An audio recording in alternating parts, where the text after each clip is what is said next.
Hey everyone, it's Dan Sfera from dansfera.com. It's just like my name, you should see on the bottom of the screen here. I'm very fortunate today to interview Howard Kingston. Howard has a remarkable story and a remarkable blog right now. It's called startupremarkable.com. And he's got 999 days to make $1 million.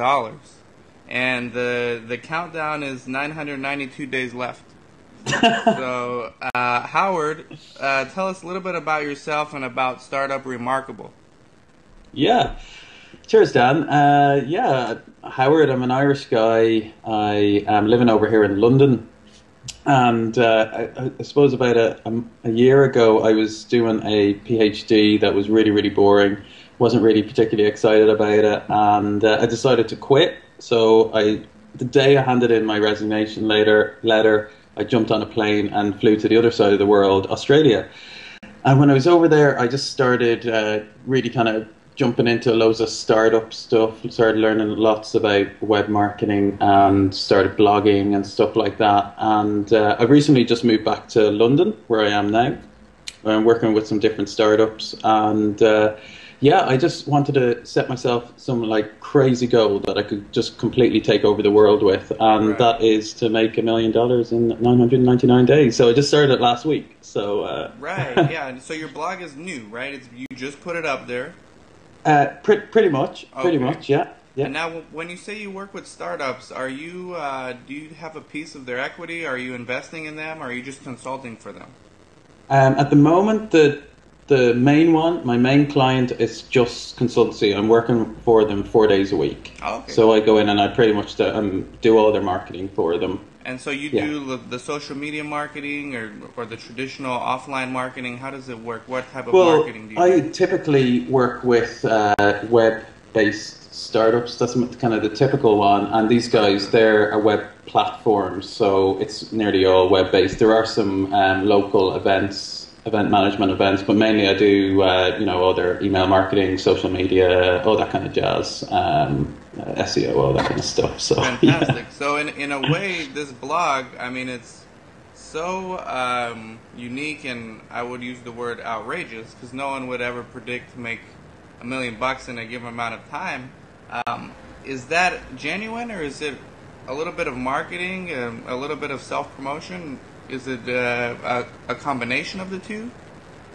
Well, like I believe I can do it, and 990 days. It's going to be 2.5 years. I'm going to be touching on 33 then, and that's I genuinely believe I can do it. But I suppose from a blogging, from a kind of marketing point of view, I know how important it is to have a story, and I kind of looked at myself and said, what is mine? And as well as, like, you'll see a lot of the stuff I'm bringing out in my blog is marketing related, and it's a lot to do with how I can help people who are starting up their businesses, the stuff that I know, just how they can implement it in their own business. But as well as it just being another marketing blog, I wanted to have some unique kind of story about it, and I'm like uber ambitious, and so I had this goal and I thought that's perfect for it. It's a good story. So take us back to your last startup. I know you mentioned on your blog you were just very bored with it. You're obviously a very smart guy. You were working on your PhD and a startup at the same time. That's right. What made you quit that and focus on marketing, not only yourself, but helping other companies promote themselves? What kind of made you pivot? On which now? Just what I was doing in Ireland. What made you shift gears and kind of move on into what you're doing now? Yeah, so the startup and the PhD I was doing was kind of on travel, right? So it was travel based. I won't go into all the details of it, but I suppose the PhD and the travel was both more kind of traditional business based, and after I was kind of working on it for maybe about 9 months, and at a certain point I kind of saw that my business was quite traditionally focused, and the PhD, like PhDs are very kind of they're not necessarily forward thinking. You have to look at a lot of kind of theory that has been proven time and time again. Yeah, You they're can't very academic. They're take not risk always taking, and it. right. Yeah, no, I totally understand. I work with a lot of doctors, and they're like the opposite of marketers. So Okay, that's what makes your story a little bit yeah. unique. So how are you able to not only have that kind of mindset, but also have this creative, marketing type of mindset? That's very unusual for people who have PhDs or were working on PhDs. Well, yeah, just I suppose following on from that point, then, I was doing the PhD during the day, but yet in the evening time, I just couldn't get enough of, say, Fast Company magazine or Wired magazine, Seth Godin, all these kind of guys that Right, are just doing like rocking the world and changing the world in a right, really, really right. cool way. And yet during the day, I had to read this like boring theory about stuff that is like, years old and not really that innovative. So yeah, I just said, listen, I want to be able to do everything. I want to just throw all my eggs in the one basket and just go after something. So that's really where I suppose the change came from. And even now, I must say, it is something. It is interesting you say about it being an interesting mix, because I do have kind of a creative side, but I constantly have to fight the going into too much detail element of me that I've learned from my PhD, which is like very, very detailed. And for me to get a lot done fast, Mm-hmm. this Mm-hmm. whole like Pareto 80-20 principle, Right. get like 80% of the results with 20% of your work. Right. That's something I have to fight constantly, because I love just kind of going into getting, doing things in a lot of detail as well. So yeah, that's just a challenge I have to work on, but I'm Yeah, doing that's all right. something all of us entrepreneurs have to work on, is scalability and not being involved in everything, but building the system to kind of help you achieve your goals without, like you said, putting in 100% of the time. And it's Yeah, unique that you yeah, have these interesting skills, because most startups, they have a technical guy and then they have like a creative marketing guy, and they usually become co-founders, and they'll start a startup. But yourself, in order to reach this goal, I would think that's about 3 years or a little bit less than 3 years, right? 999 days. yeah. Do you plan on starting another startup, or do you plan on growing your current marketing company, or all of the above, or anything else you've got going?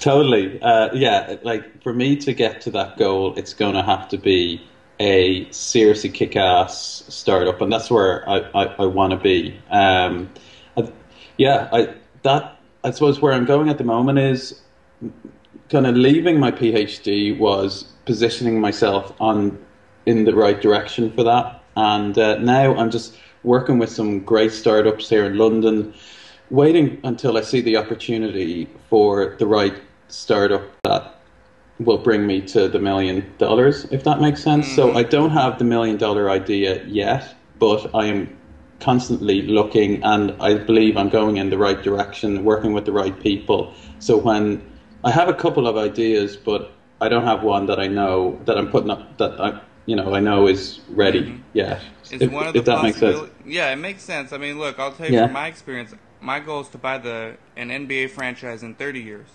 So I should do a countdown like you have, but for 30 years. I saw that. What club is it again? It's the The LA Flicks or Clippers. It's the oh Clippers, Clippers. but I will move them to San Diego. That's my goal.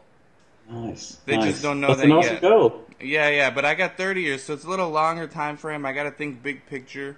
So Okay. yours is unique in that sense, in that it's 3 years, so Yeah. it's a relatively short term goal. Hmm? And we have a lot of unique interests. I plan to make it a great deal of that from investing, venture, angel investing, investing in startups. I plan Sure. to initially start consulting with these type of companies, and then especially the ones in my immediate industry, and then branching out. Any Sure. similar goals for you, or do you just want to create the companies yourself? Well, like I am consulting with the companies at the moment. I definitely want to create my own company that, you know, an idea. I don't know, have that kind of that urge to like create something. Like that's what I'm all about. And Right. even though as much as I love working and helping other startups grow, ultimately, I want to take something that's just like a seed idea and get kick-ass people around me. Ideally, get it into an incubation, like something like one of these tech stars or something like that, and Right. just meet the coolest, the greatest people, greatest minds in that area. Mm-hmm. And yeah, so definitely my own business growing. Yeah, That's definitely in the that's the goal. plans. Yeah, yeah, Startupremarkable.com. Howard Kingston. Howard, as we wrap up, yeah. your specialty is marketing, obviously. Any Mhm. free advice you can give our viewers? How can they better themselves? How can they better promote their companies, especially if it's a startup? Let's say it's a startup in the online space. What's the best way for them to promote themselves?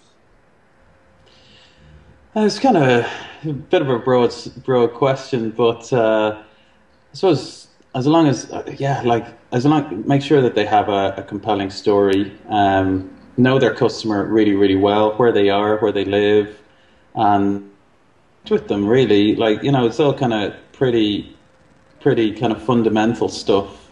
Um, After that, you start going into like unique tactics and stuff, but without that fundamental core of knowing who your customers are inside out Right. and what they want, then then yeah, yeah. That's the everything else on top of that is just And something you can add to. finally, because I'm a big reader, Okay. any books that you've read that you recommend for, let's say, a young entrepreneur or an entrepreneur just getting started out on a company? Yeah, like I'd say one of the most kind of inspiration ones that you can just read and just go, yeah, I can do this is probably Crush It, Gary Ah, Vaynerchuk's, yes, very good. it probably doesn't have too much depth in it, but yeah, for just this like whole momentum and inspiration, Yeah, I it's an like awesome Crush one. It. I like Crush It a lot better than Thank You Economy, although I like that one Yeah. too. But it's like after you read Crush It, you probably read up on all that kind of stuff that he talked about in Thank You Economy, so it wasn't really as impactful as Crush It was. I totally agree, Dan. I kind of read it and was like, but I suppose he's probably, it was more tailored for maybe the more corporate market, I thought, Yeah, that's what he would say if he was on right now. Yeah, yeah. But I got to check out that one you were recommending to me before the interview started. What was it called again? Oh, MJ DeMarco, he wrote The Millionaire Fastlane. Yeah, yeah, yeah, And don't be yeah. turned off by the cover. It's got a Lamborghini on it, so it looks like one of these get rich quick books, but it's really not. Sure. It's a fantastic book.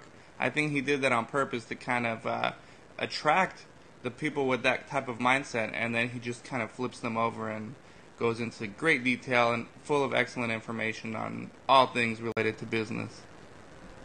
So check it Awesome. out. Oh, definitely check it out. Absolutely. Can't wait. And you guys check out startupremarkable.com. Follow Howard, see if he can reach $1 million in 992 days.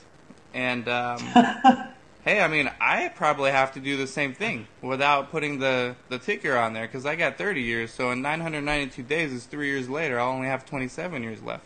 So I better have at least $1 million myself. You said it. You got to reinvest that $1 million to get the club. I'm gonna have to follow you and try to copy some of your tactics, and we'll definitely do this again. I need all the help I can get. Um, and if I get any good ideas, I'll send them your way. One good idea is Zynga. Zynga's going public soon. So Okay. if you have extra cash, they're the ones who make Farmville and all that stuff. Yeah, yeah, yeah, yeah. Invest in Zynga on the first day that they start trading. And Okay. yeah, you'll at least double or triple your money within a month. Okay. Okay. What do you think they're just going to rock it? Yeah, I mean, if you look at LinkedIn, during the first hour that they went public, they started at $40, and now it's trading at 100, and it's a month later. So you could have bought in at 40. Let's say you woke up a little later, you bought it at 50. So you You would think have it's going to doubled your double, money. Dan? So if I can just find 500 grand and I can put it in, and then I'll have my million, and it'll only be 7 days, seven, You'll 8 days gone. yeah, you'll have your million in 30 days. 30 days. That'd So be nice. Zynga, just look out for it. It should come I out in will. around November. They should start trading. Okay. Okay. The thing Cool. is, you have to wake up early that day because if you buy it at the end of the day, you might get it at too high of a price. So Oh, get it okay. like in the first half an hour that they're trading, if you can. Well, that's okay because we're a few hours ahead here in London. So There you go. Yeah. Yeah, that was my problem with LinkedIn. I overslept because I'm here in California. By the time I woke up, it was like $80 already. well, and that's on Wall Street, of course, isn't it? Right, so I Eastern still time. bought some. I made like 20%, but if I would have woken up earlier, I would have done the same thing and made 50%. Yeah, So that was an those expensive. percentages. It was an expensive sleeping in day. Good shit. Good stuff. All right, Howard. We're gonna have you on again. We're gonna check in with you maybe every 100 days or every 150 Yeah, days. yeah, I'd love to. That'd be awesome. Yeah, We'll do several interviews and we'll hold you to it. So in 3 years, we'll both be a lot older and hopefully richer. you said it. Look forward to it. All right, thank you very much, Howard Kingston from StartupRemarkable.com. Thank you very Cheers, much. Dan. Thanks.